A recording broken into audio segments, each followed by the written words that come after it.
ओम शांति। आप सभी को गणेश चतुर्थी की हार्दिक शुभकामनाएं। हम कोई भी कार्य शुरुआत करते हैं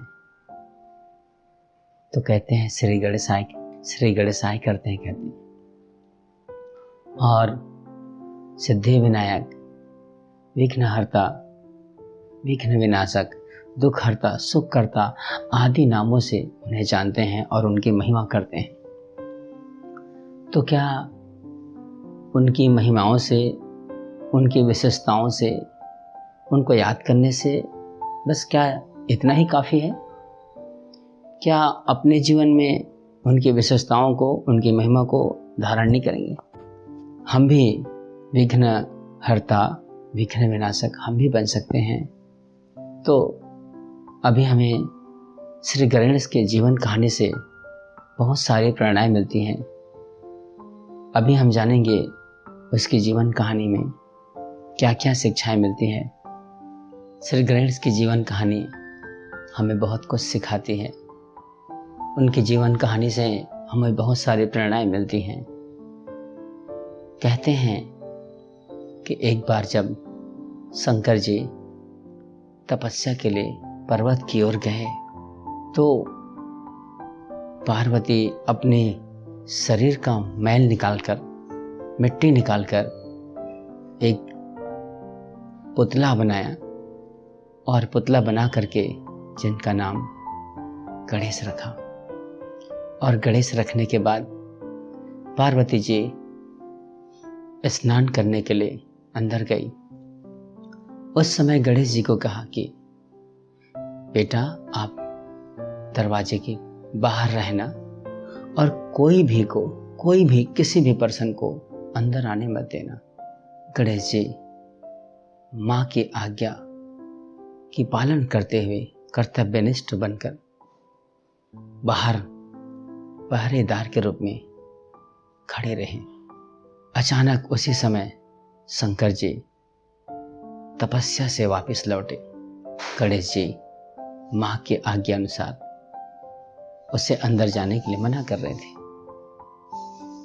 उसके बाद शंकर जी को क्रोध आया और कहते हैं कि क्रोध के वश होकर बच्चे का गला काट दिया। उसके बाद हम ये भी सुनते हैं कि जब पार्वती बाहर निकली तो देखती हैं कि उसका पुत्र का सिर कटा हुआ।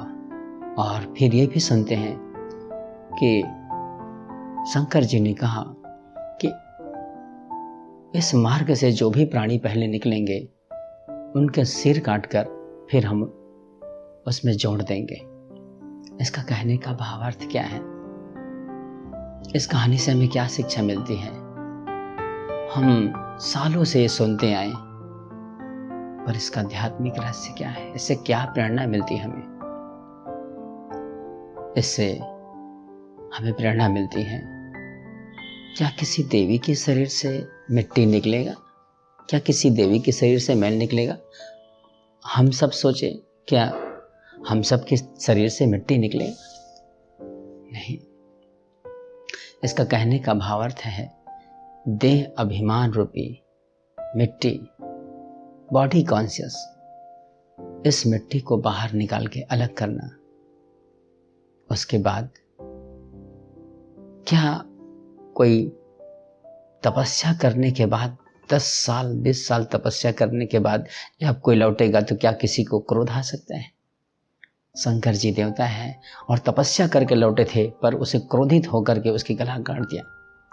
हम 10 मिनट 5 मिनट मेडिटेशन करते हैं तो हमको कितना पीस अनुभव होता है, कितनी शांति की अनुभूति होती है।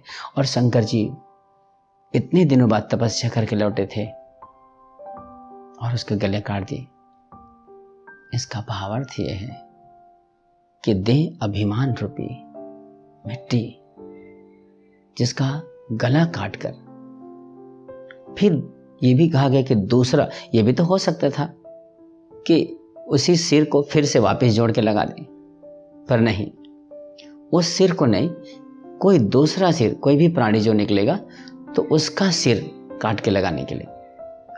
तो इसका कहने का भावार्थ देह अभिमान रूपी सिर, माने देह अभिमान का जो अहंकार है, जो बॉडी कॉन्शियस है, उसको निकाल करके, काट करके दूसरा लगाया गया। मतलब दूसरा लगाने के कहने के भावार्थ कि दिव्य गुणों से सजा हुआ हमारी आत्मा रूपी तीसरा नेत्र जगी हुई परमात्मा की याद से हम जो श्रेष्ठ कर्म करें, जो हमारे अंदर डिविनिटी आए, ऐसा गुण धारण करें।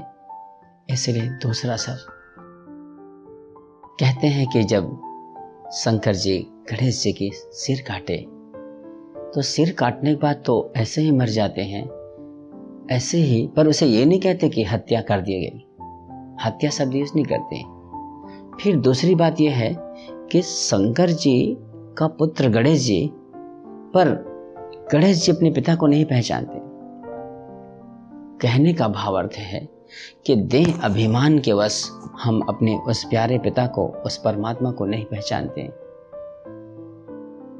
लेकिन जब सिर काट के, देह अभिमान रूपी देह अहंकार का सिर काट के, जब आत्म अभिमानी या डिविनिटी गुण, दिव्य गुण धारण करने की जब भगवान हमें शिक्षा देते हैं, वो धारण करने के लिए दूसरा सिर लगाते हैं। कहने का भावार्थ कि देह अहंकार को काट करके देही अभिमानी रूपी सिर लगाते हैं।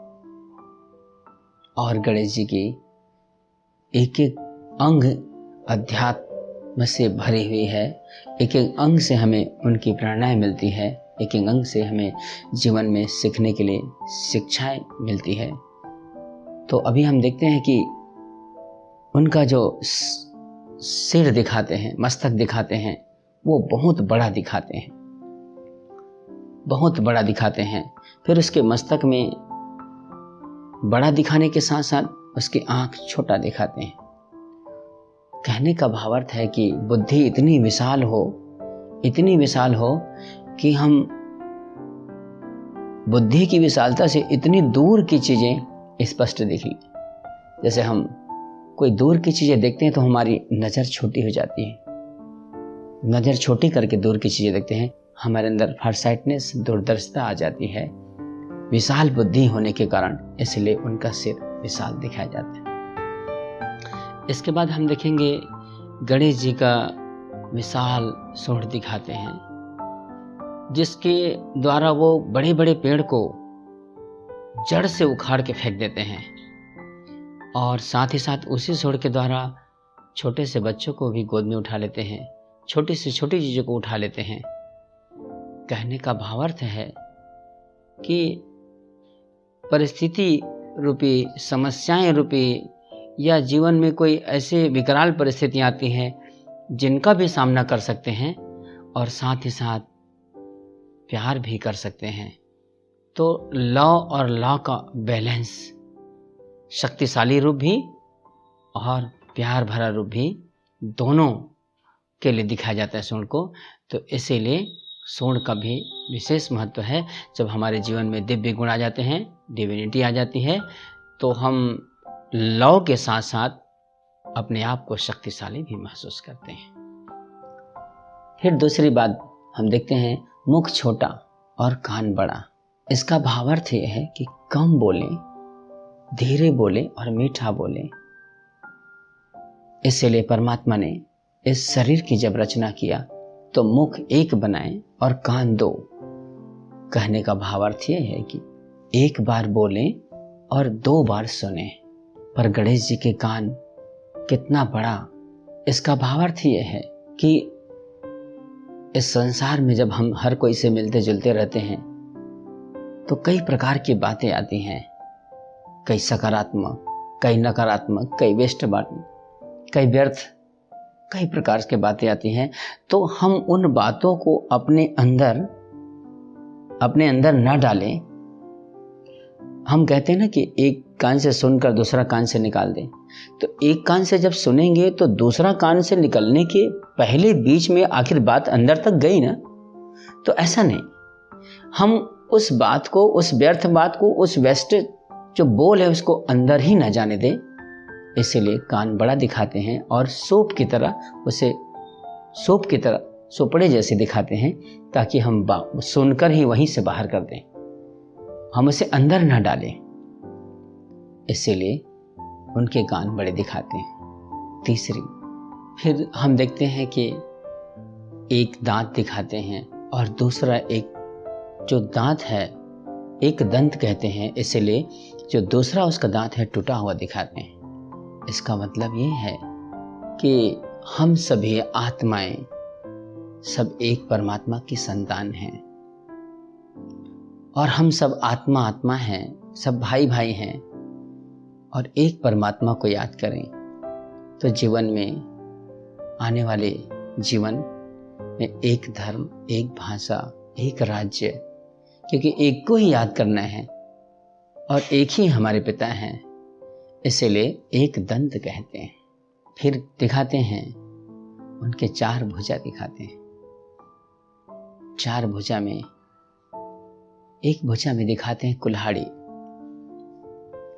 कुल्हाड़ी का भावार्थ है कि हमारे जो पुराने संस्कार हैं, जो हमारे देह अभिमान रूपी जो 63 जन्मों के संस्कार हैं, उन संस्कारों को, उन पुराने संस्कार को ज्ञान रूपी कुल्हाड़ी से उसे काटना है और ज्ञान रूपी कुल्हाड़ी से काट करके दिव्य ज्ञान धारण करना है।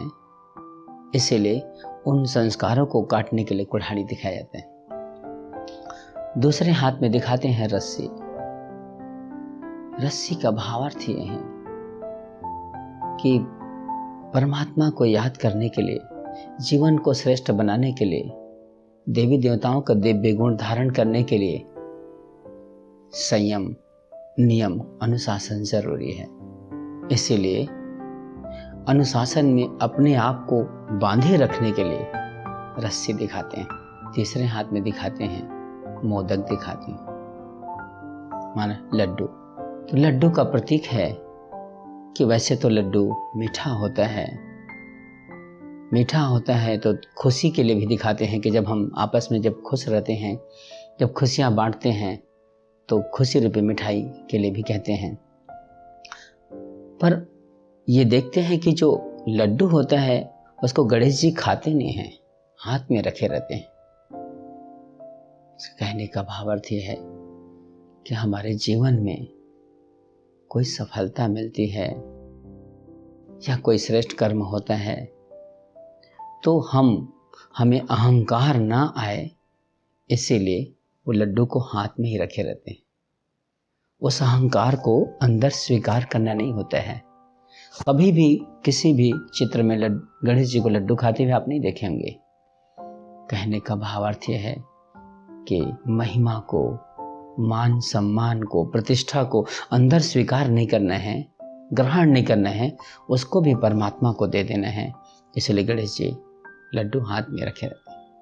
चौथा भुजा में दिखाते हैं दुआएं के रूप में, आशीर्वाद के रूप में दिखाते हैं।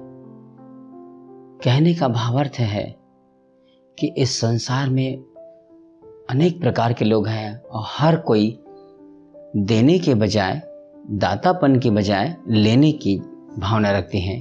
कभी प्यार लेने की, कभी मान सम्मान लेने की, कभी धन लेने की, कभी इज्जत लेने की।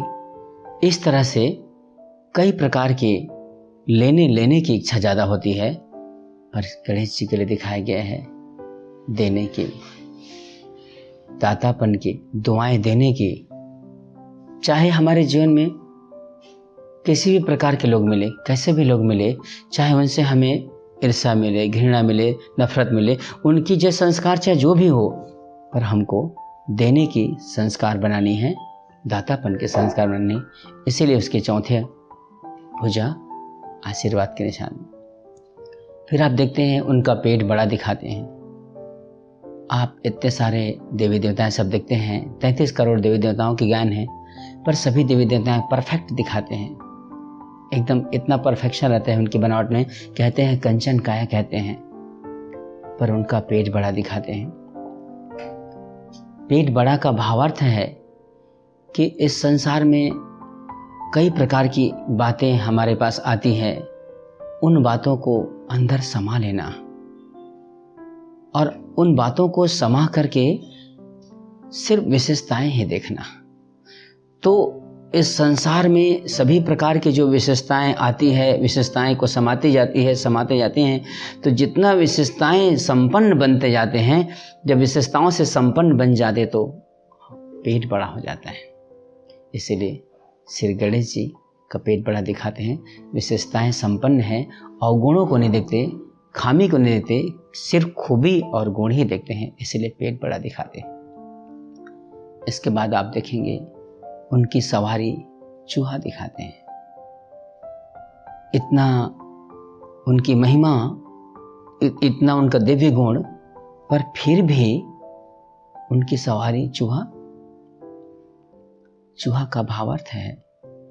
आप सब जानते हैं कि चूहा कहीं से भी छोटे जगह में भी घुस जाता है, छोटा जगह मिला घुस जाता है। आप दरवाजा देखेंगे, दरवाजा के नीचे छोटा सा छेद रहेगा, अंदर घुस जाता है।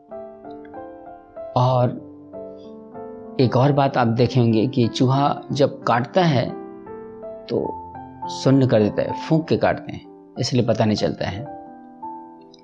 कहने का भावार्थ है कि कोई कमजोरी, हमारी छोटी सी कमजोरी और छोटी सी जगह मिली तो वो हमारे अंदर आ जाती है और हमें पता नहीं चलता है। ऐसा लगता है ये छोटा सा तो है, पर वो आगे चल के इतना बड़ा रूप ले लेता है जो हमें समस्याओं में घिरा देता है।